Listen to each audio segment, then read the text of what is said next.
یه برگه 5000 تومانی چاپ کردم شده 7000 تومان.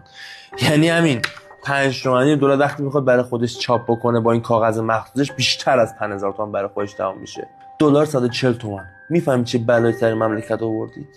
رفتم تو سوپرمارکتیه یه چیزی بخرم، یه مرده با خانومش اومد تو، از آقای پرسید که برنج هندی دارید؟ گفت آره. چنده؟ 150 تومان.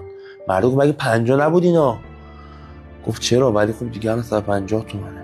مرده نگاه به زنش کرد، من داشتم نگاش میکردم اون حس. گفت بیا بریم خانم، کی تو زمستون برنج میخوره؟ واقعا شما آدمید؟ انصافا آدمید؟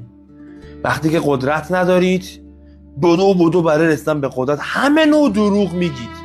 از این که من بنزین گرون نمی کنم، فلان نمی کنم، نمی کنم، وقتی به قدرت میرسید گن میزنید. رئیس جمهور هیچ کار است، تقصیر رهبریه. آره، حسن روحانی واکسن کرونا پیدا نمیشد، رئیسی اومد واکسن 3 ماهه اومد. برق قطع میشد، برق قطع نمیشد، کارخونه‌ها تعطیل میشد، کارخونه‌ها تعطیل نمیشد. بله که فرق داره به کی رأی بدیم. بعد انتخاب کردیم، الان داریم جر میخوریم. بدتر از اینم میشه. باید چی کار بکنیم؟ بریم کف خیابون که اسرائیل بزنه؟ نه. بعد بریم یقه اون حسن آقامیری رو بگیریم که میگه الان آقای وزارت اطلاعات تو غلط میکنی، نظام تو غلط میکنی که گرون میکنی، خودت غلط میکنی که برای پزشکان تبلیغ کردی. آقای بلاگر که الان داری زر میزنه توی استوریات، وای گرونی، وای دلار، غلط کردی، تبلیغ کردی. داد زدیم، خودمون رو جر دادیم سر اینکه به این رأی ندید. بعد الان میگم میگی چرا در مورد دلار حرف نمیزنی؟ چی بگم؟